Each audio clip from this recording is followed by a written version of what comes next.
cold as a razor blade, as tight as a tourniquet, like the skin on a dying man. I don't want a piece of the world. I want the whole world. I make my own rules because it's much easier that way.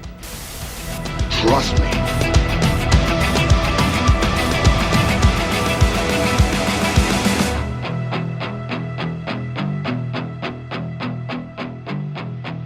What's up, everybody? It's Marcus D'Angelo, and we are back for another episode of The Snake Pit. But if you're watching here on YouTube, you can see that that is not Jake the Snake Roberts. Nope, that is AEW superstar, the Murderhawk Monster, Lance Archer. Lance, what's going on, man? What's up? Maybe we'll just call this the Hawk's Nest. Who knows? I love this idea, but what we're doing today, we're calling the Murderhawk Mailbag, where mailbag. Let's do that. Man, the listeners, they all wrote in, they came with a bunch of questions, and brother, I can't wait to get into all of them. But before we do, it's kind of become customary on the show for me to ask, anytime somebody fills in for Jake, I ask them about their experiences with him. So first of all, would you say that you were a Jake fan when you were growing up?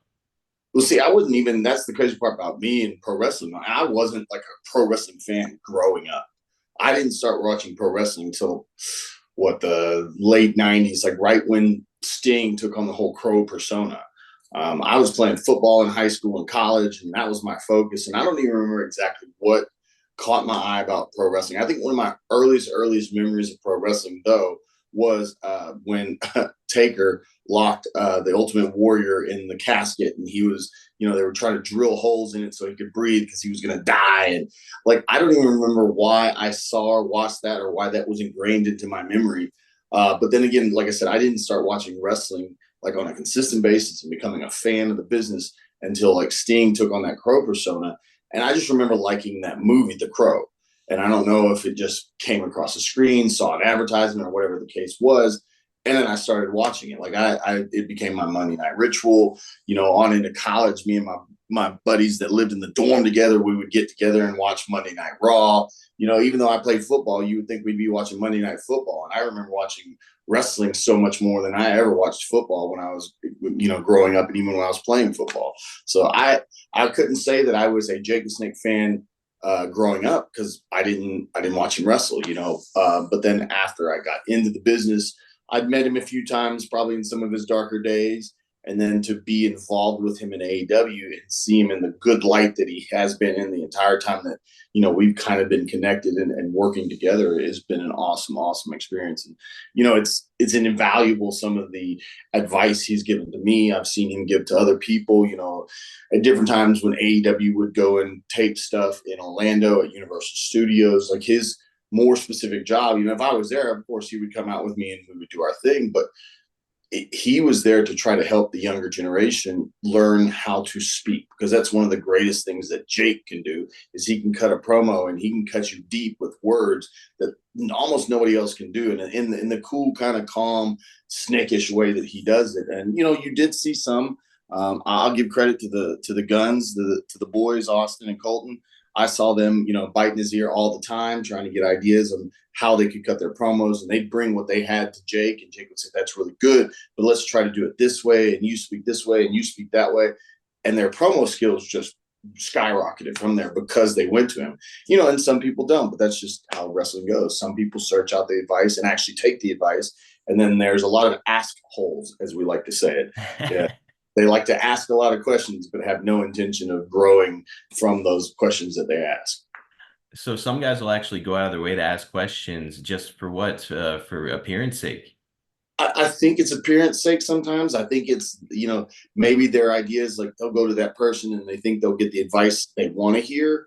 And then that person doesn't tell them exactly what they want to hear or tell them how good they are and how good they're doing and kissing their ass and making them feel like they're just the bee's knees of pro wrestling's future right there. And they'll go, yeah. Let's talk about it. Let's do this. Let's try this nuance. Let's try this way to talk, or let's try this way to work, or let's try this way to, be a new character or your character, whatever it is. And There's a lot of guys and girls in this business that don't want to hear that. They just want to hear how great they are, and they don't want to hear how good they could be if they worked and improved on things. And there's a lot of people in the business that have been around the business that are in AEW and every other company around the world, and they can give a lot of good advice, but there's not a lot of people taking that advice these days, it seems like. Now, there are some, like I said, I'll give credit to the Guns and what they did, and I'm sure there were a lot more that I didn't see specifically, but Jake was there in a wealth of knowledge, and at one time AEW had Arn Anderson, and we still have Dean Malenko that's around, Jerry Lynn that's still around. These are guys that have been in the business for longer than most of the kids that are on the roster have been alive. So if they would stop and get the knowledge and understand the business is what it was, take what the business is now and what it's going to be in the future and kind of mesh it together, what they could create could be absolutely amazing, but it's finding that middle ground. Now, you personally, you've been in wrestling yourself for a really long time. When did you start? Yeah, in July I'll be celebrating my 24th year in the business, so almost a quarter century. That's incredible. And, it makes me wonder, you yourself are a ring veteran at this point, but you're getting paired up with a guy like Jake, who's just this wealth of knowledge. What kind of stuff would you say that you have learned from Jake? Well, for me specifically, I think the big thing that Jake, when I was coming into AEW, I was coming from Japan. I'd been in New Japan Pro Wrestling for 9 years at that point, and the Japanese fans, they knew who I was. They knew who the Murderhawk Monster was. They knew who the American Psycho was before I transitioned into the Murderhawk Monster. And I think coming back into the U.S. market where I've been out of it, like on any kind of consistent basis, a lot of independence, a lot of short shots here and there, but I hadn't been on U.S. TV since, my very short run with WWE. And the personality and the character and the persona that I was portraying now was nothing in comparison to what that was at that time in 2009 and 2010. So what Jake did for me just right off the bat was give some credibility, for people who didn't know who I was. The hardcore wrestling fans, they knew. But there's just like a general fan that was probably had no idea who I was. And they might have put two and two together after they kind of figured out, why did this guy kind of look familiar? And then they go, oh my God, he was in WWE for a short moment. He was in TNA for 5 years before that. Then they go, oh my God, I remember that guy from way back then, but I don't know who this person is now. I don't know who the Murderhawk Monster is now. And to come in as Jake's Monster, as his protege in AEW, it gave me an instant credibility. And then what he did for me more so than anything was helping me learn how to give a voice to the Murderhawk Monster, for the few short moments that I've even been allowed to speak in my time. He has helped me kind of hone that skill in, when we were doing a lot of the AEW Darks in Jacksonville, there was a lot of freedom there. And like after a while, I finally went to him. I said, listen, I don't need another 3-minute squash match. I don't need, these matches that I get on Dark, which is fine. I'll go and do that if that's my job and that's what you want me to do. I'm going to go do it. I'm going to try to make it as fun and interesting as possible. But what I needed at the time was a chance to speak. And they were more than receptive to that. And so we created little moments that would bring Jake and I out. And, I would start speaking and he would speak and he would let me finish it off. And like we would go back and go, I really like the way you did this, but try to do it this way or think about it this way or present your mindset this way so that when you do speak, it's not just one monotone voice, but it's got inflection, it's got emotion, it's got all the different characteristics that are not just the Murderhawk Monster as the raw guy, but somebody who can speak and who has levels and who has all this stuff. And I think that's where I learned the most from Jake was learning how to speak. I haven't had the chance to speak a lot lately since then, but it is what it is, and that's just business, and that's the way things go. But he's also helped me anytime I've needed it. If we speak at any point and I ask him for any help or advice, he's more than willing to, and he does everything that he gives me is good advice. I know how to be the Murderhawk Monster in the ring, but giving me that voice is one of the things that he helped me out with the most. Man, he's such a sharp guy. And, I think a lot of fans forget that Jake was a booker as well in Georgia and in Mid-South Wrestling. So it's like he's one of these guys who doesn't just understand wrestling. He understands characters and character development. So it's like it's cool to see you paired up with him. And anytime you guys are on TV, man, it seems like it's a big pop and the ratings take a jump. So I'm always happy to see it. And that's what we say too. That's how that's what I've been saying here on the show, at least. But look, we got to get into these fan questions here. I want to make sure that we hit as many as we can. And who knows, maybe you and I can do another one of these down the road. So if we miss some of these, we can hit them at another time. Sounds good, man. First up, we've got Yambag Jones, who says, "Finally, glad to have Lance on the show. Lance, have you tried to talk Jake into one more match? Even jokingly, I'm sure he still could throw some short arm clotheslines and DDTs." Oh yeah, I think Jake, if and when was asked, he absolutely would. I mean, I think Jake understands his own limitations, but we as fans also always have that desire to see that one last opportunity. They sold out a whole arena to see Sting's last match because there's a lot of people that are like, is this the last time we get to see Sting? And Jake is still here with us. He's still, like I said, he's very, very energetic, to say the least. So the idea of having one more match, or the possibility of like a tag team situation, whether you're fighting the Young Bucks or you're fighting, just anybody, the Guns, I can bring them up since they had such a close relationship with Jake, trying to figure themselves out. I think he could, I think he would, but who knows if that'll ever happen? That's just one of those fantasy things. And obviously I think that's where that question comes from, is it's kind of a fantasy question. That's it, man. And yeah, I know for sure that Jake would love to step back into the ring, but he himself says all the time, like, if I can't be me, then I don't want to do it. And he doesn't feel like he's the snake, at least in the ring, anymore. Right. Alicia is up next. What's your best advice for someone wanting to get into the business as a ref? Oh, I think that's easy. It's not easy, but it's one of those things where people say, what's your best advice? How do I get in the business? You go find a school. There are wrestling schools all over the U.S. There are some more high profile ones, like here in Texas. You obviously have like Booker T's ROW down in Houston. Athena and her husband are running MPX in Dallas area. Lou Gotti also has a VIP pro wrestling here in Dallas. You've got, oh man, there's so many. I feel bad for Kevin. Remember the guy's name is down in San Antonio, but there's a couple of them down in San Antonio that are Chris Marvel. He has his, and I can't remember his school's name on. Chris, if you see this, I'm sorry, but Chris Marvel, go search out Chris Marvel in San Antonio, Texas. He's got a great facility. Houston Carson has Lions Pride down in Bryan College Station. So many great places in Texas. So I don't know where you live. But she could definitely go and find something close to her. And it's one of those things that you kind of have to introduce yourself, tell them what you want. Some places are more adept to just wrestlers, but they're always needing referees. And it's just kind of getting around it, learning the ins and outs of the business, learning how to take the bumps, learning how to take the falls, learning how to interact with wrestlers. Like I have one of my biggest qualms with some of the referees around the wrestling world, and I get it. I always say this to them. I was like, I understand I am not the Undertaker. I was like, but do you ever see any referee stand up to the Undertaker? Like, I'm the referee, I'm in charge here. You don't. No, if they did, they'd get chokeslammed.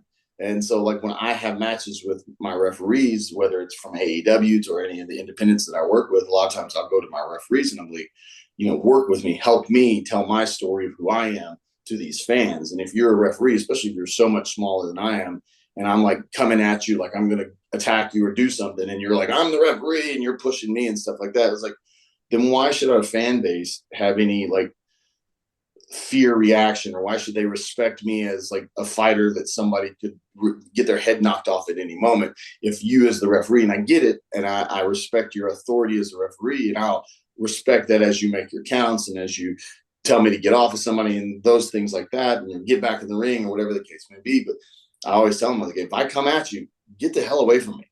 I was like, because my character, the Murderhawk Monster or the American Psycho, I was like, if I get my hands on you, I don't care. I'm going to take your head off. And they'll be like, most of the time they're like afterwards, like, oh, I'm so sorry. I should have understood that, or I should have asked, blah, blah, blah. But I think that's one of the biggest things as becoming a referee is learning how to interact with the wrestlers that you're working with, because we're all working together when we're in there. And if you're, like I said, if you don't know the wrestler that you're refereeing their match, and you don't know how they are they a chicken shit heel, or are they a scaredy cat, or are they a funny guy or girl, or are they a monster like me? What are they, and how can you help them tell their story and help make the whole moment, the match and everything, not just a referee who's counting 3 or counting 10 while you're outside, but somebody who helps tell the story of the wrestlers that they're involved with in each and every match. So go to find a school, get yourself physically fit, learn the business from the ins and outs, learn your wrestlers from the ins and outs, and that's how you can, I think, get into the business as a referee. Some great advice, and great advice for the refs out there on the indies. Like, look, if a guy's a chicken shit heel, that's one thing. If you're dealing with a monster, and a big Get the hell away antagonistic from heel, me. yeah, you better get on your bike and get away from the guy. John Osborne is up next. Why didn't your WWE run work out, and have you ever had an offer to come back there in the past? Why didn't it work out? I don't know. I think you could put different people go through different things and have different experiences everywhere they go. I think my very short time there was a very different time in the business, for the company, for myself. I remember I had a conversation with Batista one time, because he was still heavily involved when I first got on the road with them. And he was like, man, I wouldn't want to be a heel in this day and age wrestling, and this was like in 2009 also, because he was like, it's so hard to be a heel because all the little basic bad guy heel things that we used to could do to cheat, what he's saying, like when he first got into the business, or even when he first got on the road with them, they had kind of been taken away. They were looking at it more straight sport oriented, very kind of like the UFC had such a strong influence. They were extremely PG back then. So there were just so many things that we just weren't allowed to do to be a heel. And I'm not saying that really is what caused my time there not to be good. I think there was goods and bads. Like my story about when I even debuted there, and this was like November of 2009. I'd been down in Florida at SCW, which is pre NXT and all that stuff. And I got called up on the road. I literally was at home. I think it was like a Saturday, and I got a call or an email or something. It was like, hey, we need you for TV on Tuesday, which is when they taped SmackDown and ECW at the time. And, a lot of times guys and girls that get put up on the road, and it's just to take a look at them, see what they can do, see what they can offer. And then decisions are made later. I was debuting on their ECW product because this is before NXT even existed.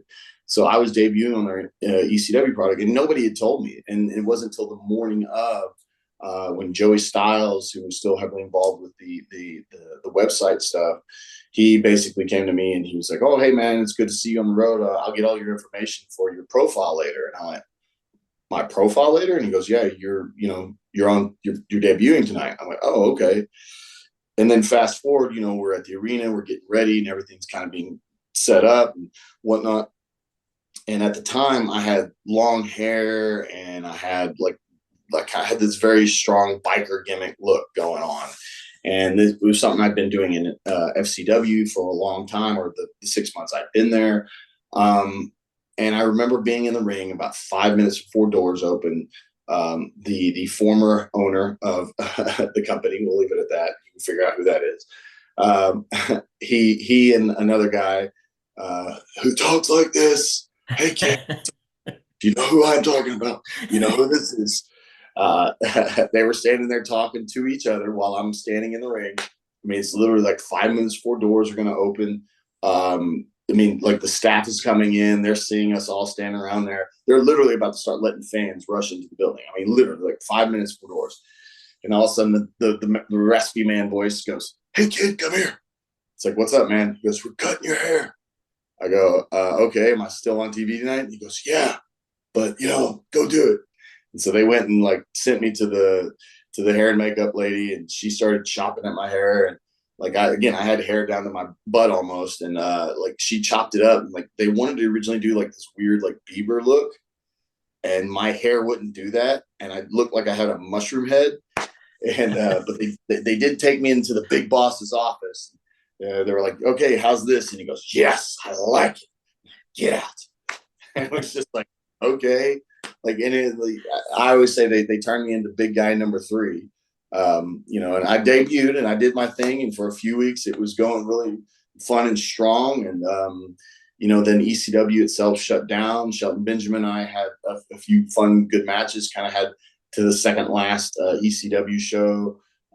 We had a nice hardcore match or an ECW rules match or whatever they called it back then.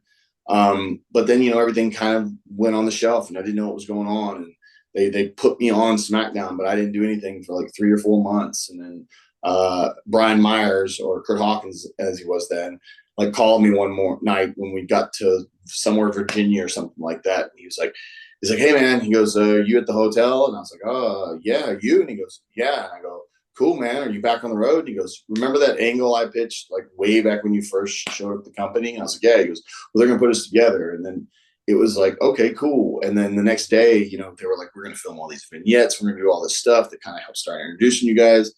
And then as the day went on, nothing happened. As the day went on, nothing happened. As the day went on, nothing happened.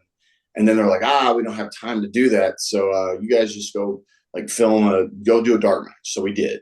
And then we'll get to it next week. And then the next week came and same thing. Like they were like, we're going to film all this stuff. You guys are showing up. We're going to film you in front of the trucks. Like you're invading and blah, blah, blah. Nothing ever happened. It was just all of a sudden they threw us on Superstars or something like that. So our debut together was Superstars. And then fast forward to a few matches on SmackDown, and then it just kind of disappeared. And, there was no real explanation to it. So why didn't it go well?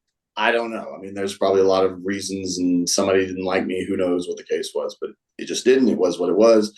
It ultimately led to the best time in my career. When I started working with Japan, I'd worked in Japan a few times before that, but, not knowing how influential Japanese wrestling would be to me, myself, and my career, had I just maintained my existence there, it probably would have never happened. So, blessing in disguise. It only lasted a very short period of time, like 2 years under contract, 1.5 years, like on TV or something like that. So I don't know. You tell me why it didn't work. Man, I'll tell you what, the impressions work though. There's some really underrated impressions of those two gentlemen. And actually, we had a question coming up. Yes. And sort of man, it's incredible. It's like uncanny. And we've got a related question here from Jazz, who asks, what can you tell us about your interactions with Vince McMahon? I know he's like, we're not supposed to say his name, like Voldemort or whatever. I had very short ones. It was like to the point where the night I was debuting, he was like, don't fuck it up. You only get one chance to make a first impression. I was like, okay. And then I think later there was one moment, like I was walking down a hallway and he's like, you guys are kicking ass. Yes. I love it. And he just walked off. And that was about it. I didn't have much more interaction from my whole time there. I do remember, so the funny story. So basically, that time between ECW and when I was on SmackDown, I was working dark matches here and there, and this was before anything was all taped and put on whatnot. And so anyway, I go and do this match. I think it was actually the dark match that Hawkins and I did together for our first time. And we go out we do the match. We come back to the curtain, and Billy Kidman, who's at Gorilla at the time, he's like, hey, and my name then was Vance. It's like, hey, Vance. I was like, what's up, man? He goes, Vince likes your beard. And I went, what? And he goes, he likes your beard. And I go, okay. And I kind of gave him a thumbs up and went off. And later, because I still had to go down and do the FCW Thursday tapings at the time that they were doing, he told the story afterwards. And I think it was just kind of like a, hey, you never know what's going to draw somebody's attention story. And so basically what happened was I guess we were out in the ring and we're doing our thing. And I can only guess that they did like a close up on my face. And I'd been growing a beard for, several months at this point. So it had gone from pretty close shaven ECW to pretty grizzled, beard going on. And I'd shaken his hand and said hello for 3 months straight. But again, I was never somebody that was on his radar. So he didn't pay attention ever. And then this one time, like I'm sure he was in his office and we were just on the screen and they did this close up of my face and the beard was popping at the moment, and he called into Billy and then Billy told me. And like, I think I remember like the next week was when we were on SmackDown for the first time, so it was a really interesting experience that he liked my beard. That's a powerful beard, dude. Got you on SmackDown. It was. Yes, it was. So I gotta see this beard. I'm gonna go back and look at this match. I'm sure you can look up some horrible pictures of me, but go for it. Rick Guzman is up next. My condolences regarding your late partner, Jimmy Rave. He was one of the best. Would you please share how you got paired with him in TNA? Vince Russo. Vince Russo was a fan of his. I think they'd worked together on some Christian Wrestling Federation stuff. Obviously, he had his ROH background, but I'd been with TNA for some time. It was on my second name at the time. I'd started out as Dallas, and then I'd been working as Lance Hoyt, and things had peaked and kind of dropped off or whatever. And he was planning on bringing Jimmy in, and he was like, "Oh, we're going to team you guys together." Like, our first official teaming wasn't even a team match. It was some random like gauntlet style match that we were both involved in, but they were mentioning that we were now working together. And I think if I remember correctly, I coined the name the Rock and Rave Infection. I'd been doing stuff with Christy Hemme because we did a whole storyline where I'd secretly been in a relationship with her, and she was trying to take out Billy Gunn and Road Dogg, or Brian James at the time, Kip James and Brian James. And then I turned on them, and we made out, and we were a thing. And then again, that was kind of whatever. They bring Jimmy in, they pair us together. I coined the name the Rock and Rave Infection, if I remember correctly. I obviously went to him and was like, "Hey, what do you think about this?" And he liked it, because we didn't know where it was going. We didn't know what was going to happen. And I remember we showed up. We'd already done matches together. We were already the Rock and Rave Infection, but again, no real direction, no like, this is what you guys are going to do or be about. Then we showed up randomly for TV one week with no notice and we showed up, in Disco Inferno, in fact, was the one who came and told us. It's like, "Hey, you guys know what you're doing tonight?" We're like, "No, what are we doing?" And he's like, "Oh man," he goes, "So you guys know the game Guitar Hero?" And we all kind of went, "Yeah." And he goes, "Okay, so you guys all think you're rock stars, but you only play Guitar Hero." And we were just like, "Oh my God, they're trying to kill our freaking careers, man." But then we found out it's like we were on all three, because we were taping 3 Impacts that day. We had backstage interview stuff. We had live mic time. And then we just kind of like, "Can we do whatever we want to do?" And they're like, "Yeah, make it your own, do your thing." So like, because he'd been wearing his traditional Jimmy Rave stuff, and I'd been kind of wearing what I'd been wearing. And so we both switched to like jeans and like tank tops and bandanas and stuff like that. And then fast forward, after we knew what was going on, I donned kind of the Slash look, and he was doing like the super holy, like, mesh top shirt and whatnot, like the glam rock look, and then Christy, who was an actual singer, she would on purpose try to sing really bad. One thing that I remember about Jimmy, because I didn't know a lot about Jimmy in his ROH days. I just knew he was a good wrestler, and I knew all the guys like that we had, especially the X Division guys who had been working in ROH and had been working with him. They knew him, and they had a lot of respect for him. He was probably one of the smoothest guys in the ring.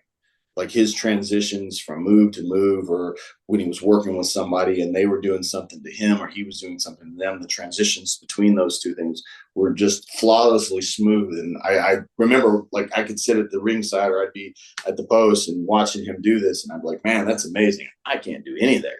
I'll just come in and punch somebody in the face, and that's my spot."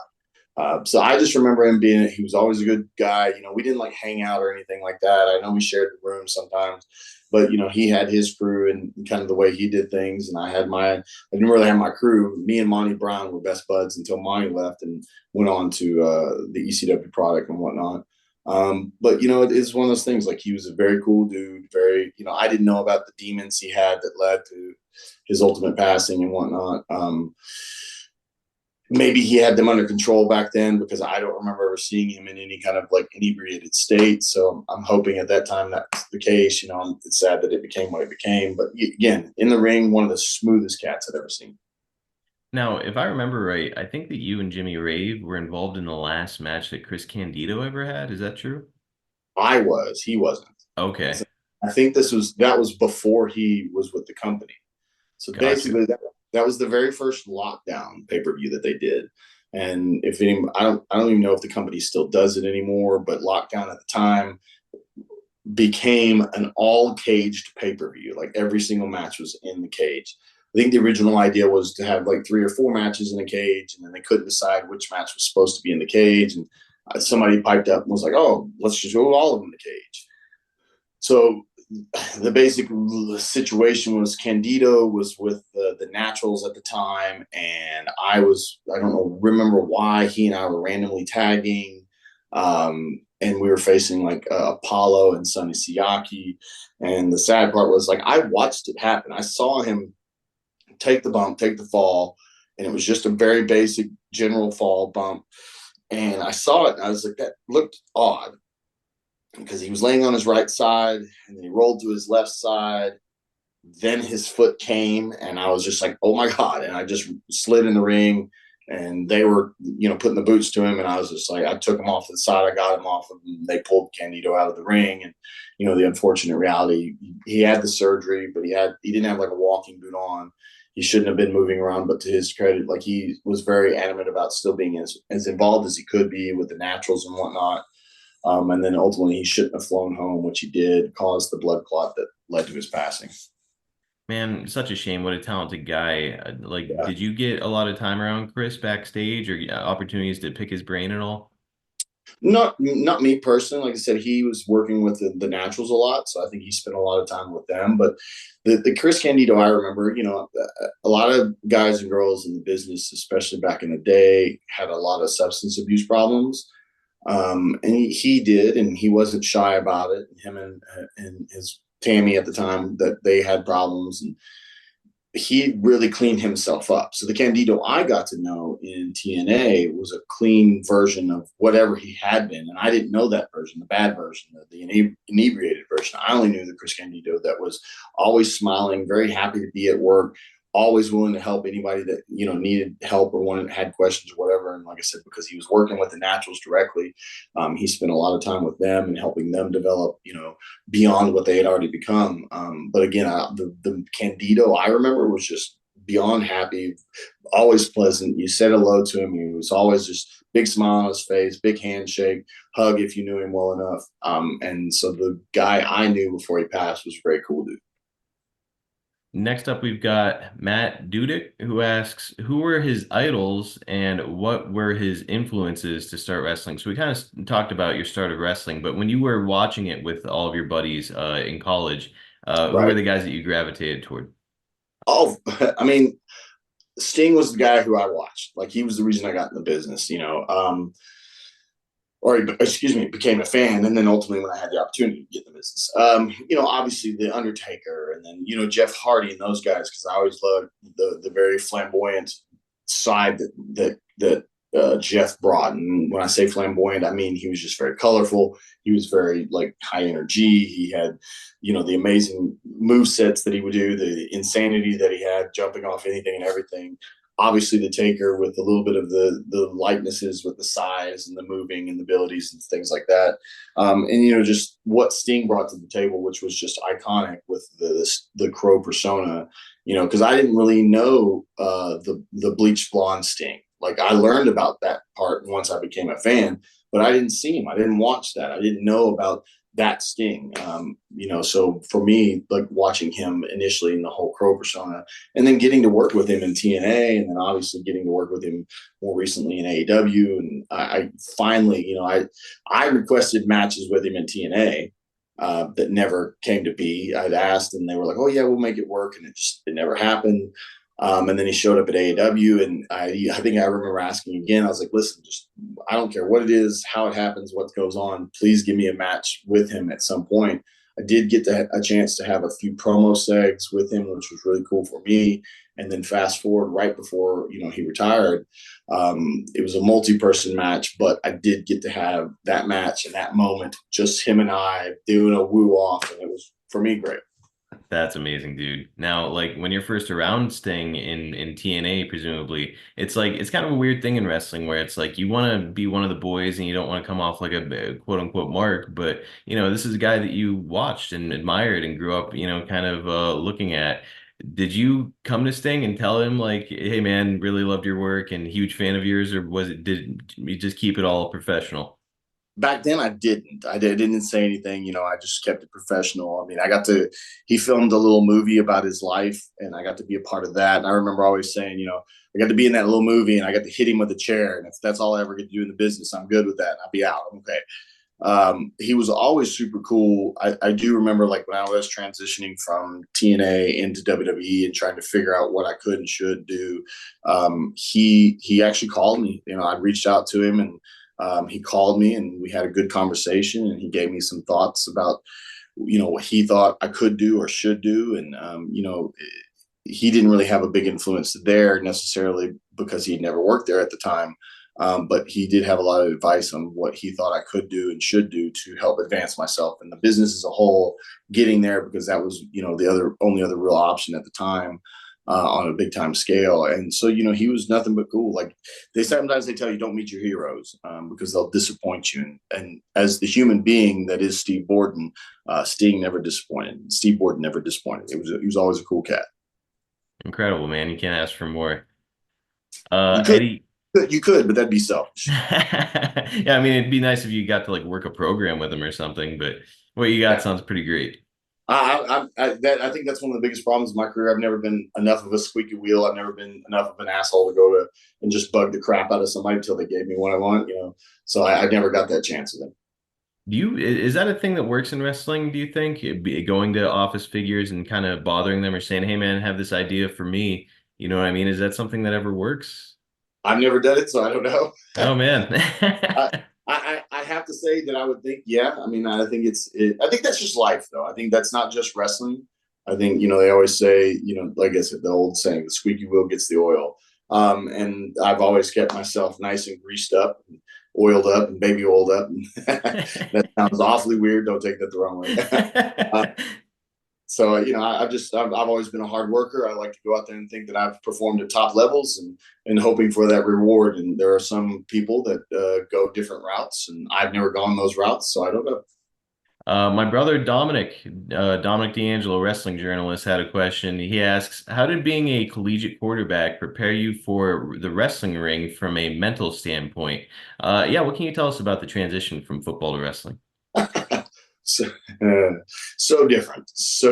I mean, I was a quarterback, and if you know anything about quarterbacks, and I wasn't a quarterback that played a lot. I played, a good amount in my high school, especially my senior year. But when I went to college, I was just kind of a guy that was there. I was a backup. I was seventh string with 9 or 10 quarterbacks. The first school I tried to go to, and then when I transferred to what is now Texas State University, I think we started camp with like 7 quarterbacks, and we still had like 5 by the time, the season started and whatnot.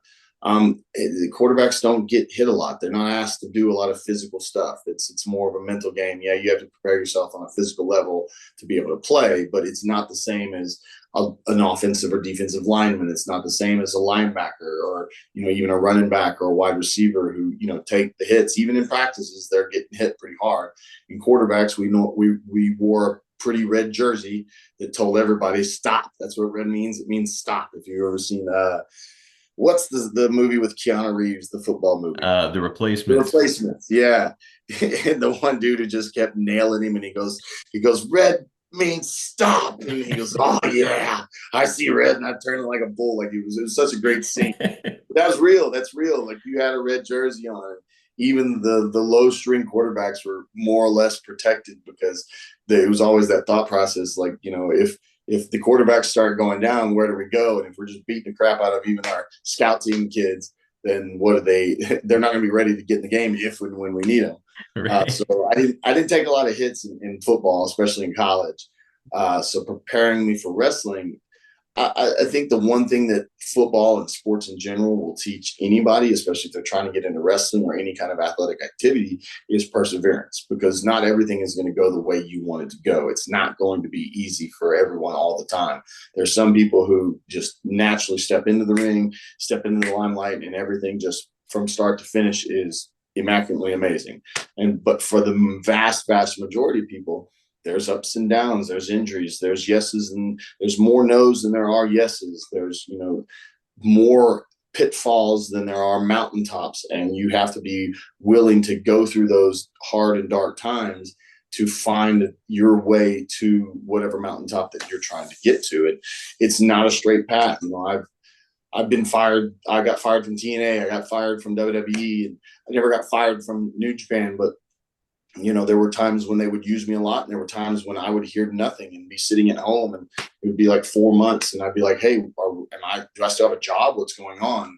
It's the perseverance aspect of being in athletics or being in football, I think, that help prepare you for professional wrestling, because again, there are a lot of no's, there are a lot of pitfalls, there's a lot of downtime, there's a lot of, where you're just sitting around and you have no idea what's happening.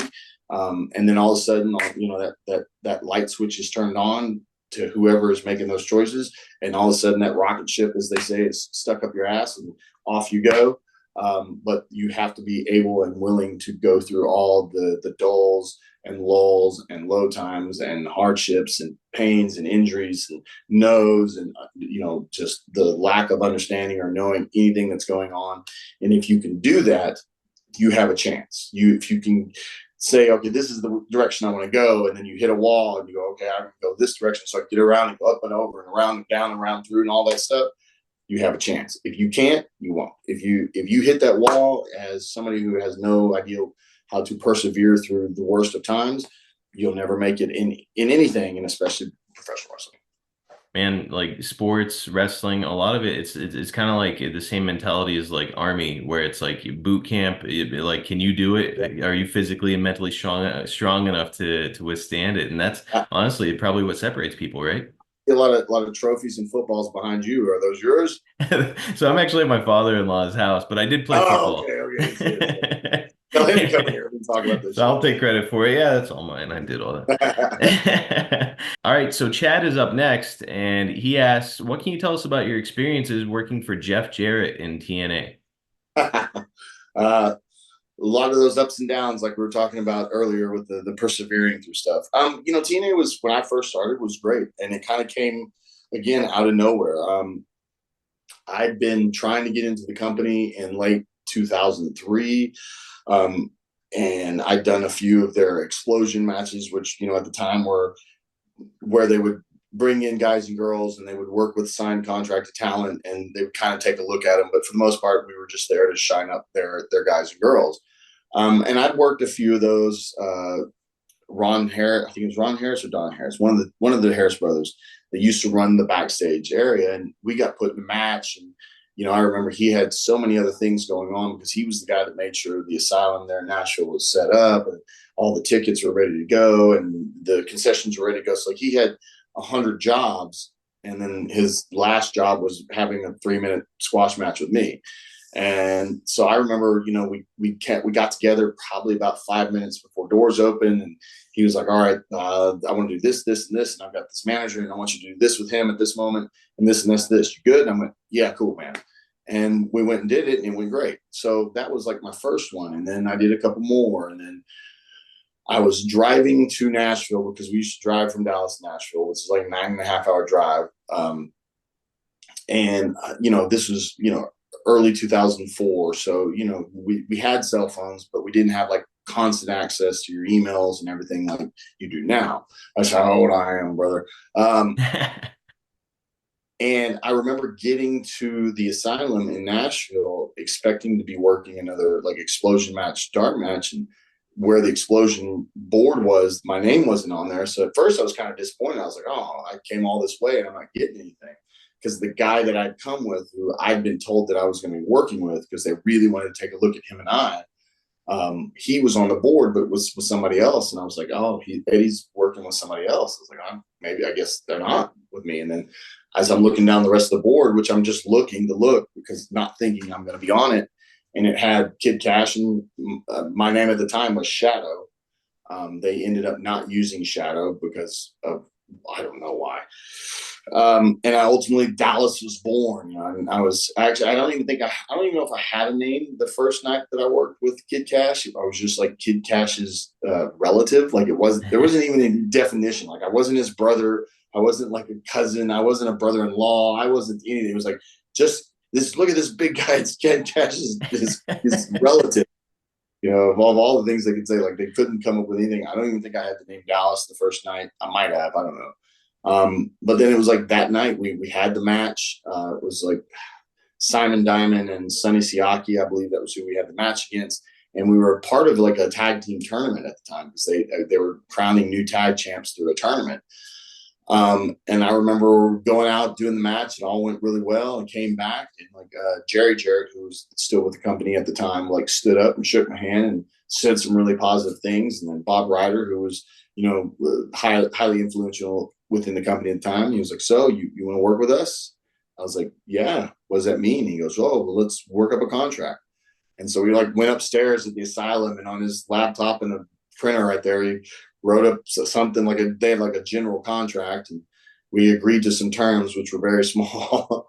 And he printed it up, and I think I called my mom or somebody and talked to her about it briefly, but then signed it and handed it back to him, and that started my TNA career. And I remember I was like, "Should I come back next week?" And they were like, Dutch Mantel was like, he's like, "You come back every week until we tell you not to come back." And I was like, "Okay."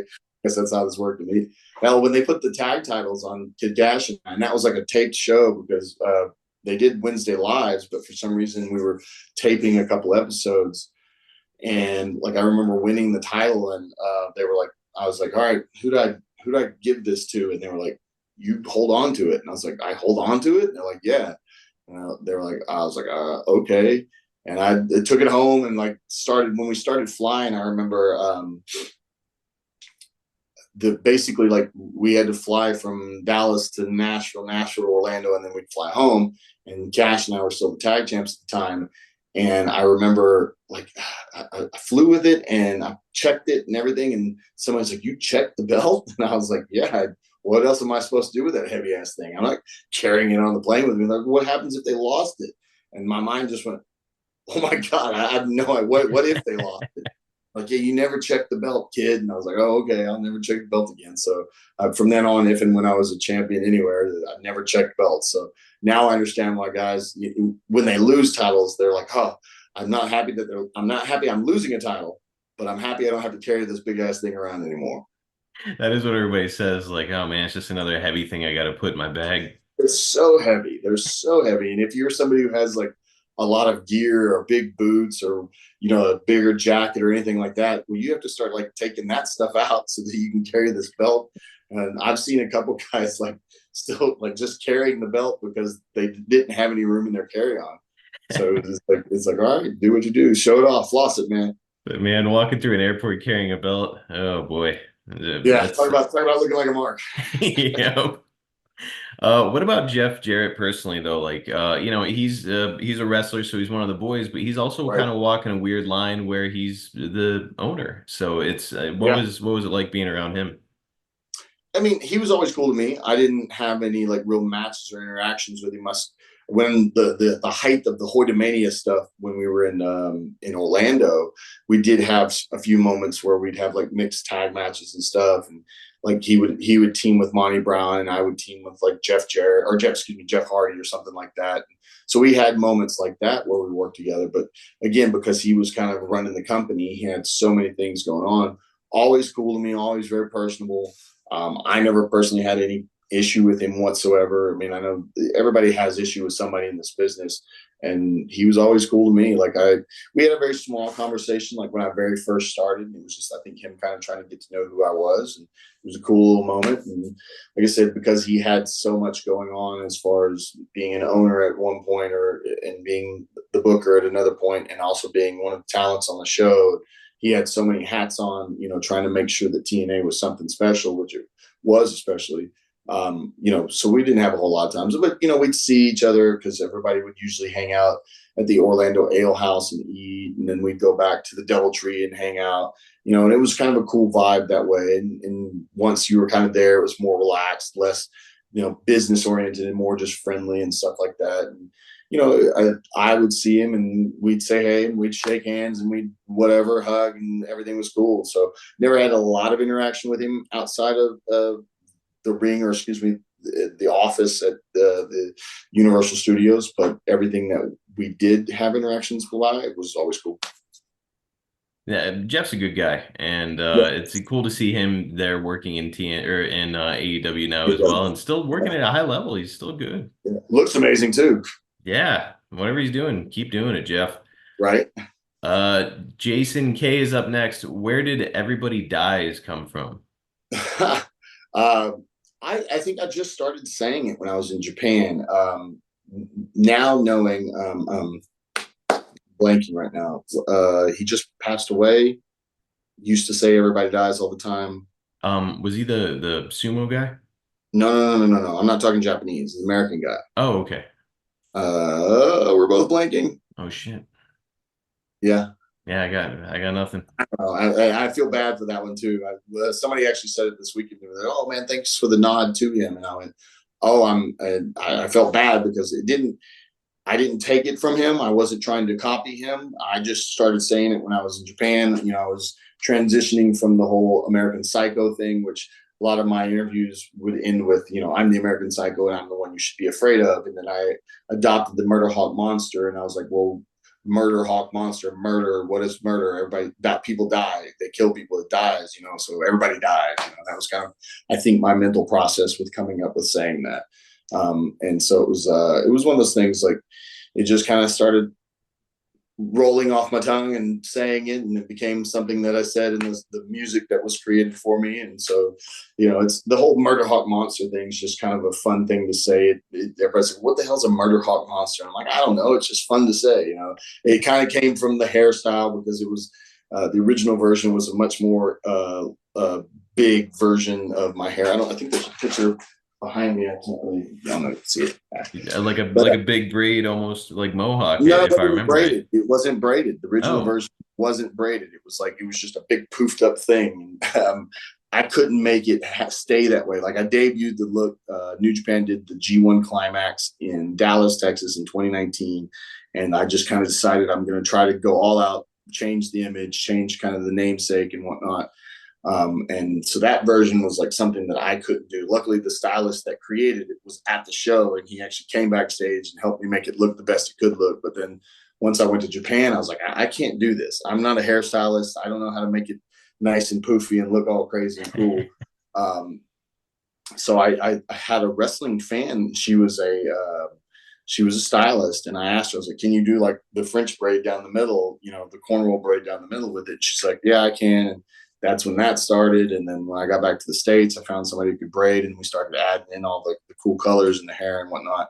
And so I just, instead of calling it a mohawk, I called it the Murderhawk. But like I said, that kind of all stemmed with the whole everybody dies thing. man, it works. It's a cool catchphrase, and you know, it's one of the It's just a fact of life. Unfortunately, everybody dies. And I was like, well, if everybody dies, it means you die too. And I'm like, yeah, I just have to be last. You're just gonna die first. That's how it Yeah, works. yeah. If you come to the ring with me, or if I drag your ass to the ring with me, well, it's your time. We'll do one more, and I'll let you get out of here. We've got, I guess it's Jab Hansen asks, who has been the nicest person you've met in wrestling, and who did you have a hard time getting along with? Who's the nicest person that I've met? Oh, hell, I don't know. I mean, me? No, I'm just kidding. There's so many like really, really cool people. You know, it's hard to gauge who truly is nice to you sometimes, because I think sometimes we get around each other and we put on the business face, and you know, we're all working together, and there's people that you just respect. I'll say, you know, Edge or Adam Copeland. He's one of those guys. Like when I was in my very short time in WWE, like he was always super cool to me. Like just would have general cool conversations. We had some mutual friends, AJ Persinski, who used to play baseball, and he was a catcher for the White Sox back in the day. And we all went out to dinner one time, and like he couldn't have been cooler to me. And I was absolutely nobody within the company at the time. And then fast forward to it, like I said, his time now with AEW. He's always been cool, you know, always down to have a laugh. He'll sit down with anybody and everybody. I don't know him that well beyond any of that, but like every interaction that I've ever had with him has always been a cool one, whether it's just us laughing and saying stupid stuff to make each other, to pop each other, to make each other laugh, or it's actually having like him speaking some education into our matches or what we're doing or anything like that. It's always been a positive, cool moment being around him. And I could go, the list is on and on. I mean, one of my best friends and brother in life is Monty Brown.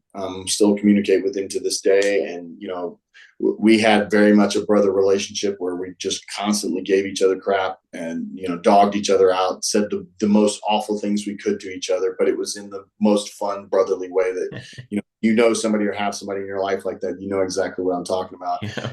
If somebody from the outside heard you talking to each other, they'd think that you absolutely hate each other and that you're just being the worst human beings to each other. But in actuality, that's our love language. That's how we talk to each other.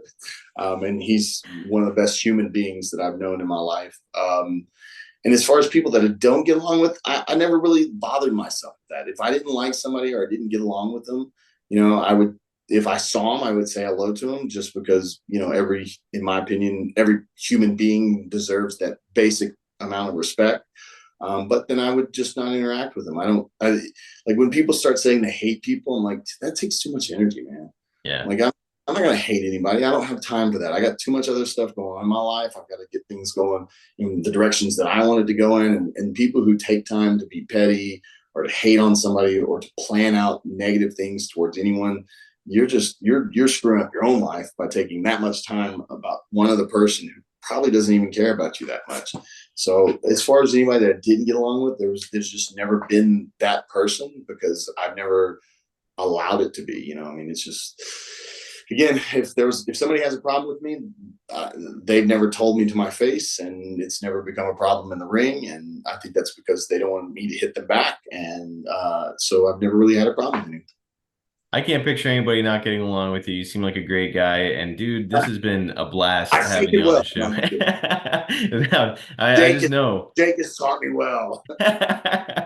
Man, now I just know if I'm ever like a ref in a match with you, I just gotta get the hell away from you. I'm only like 5'10".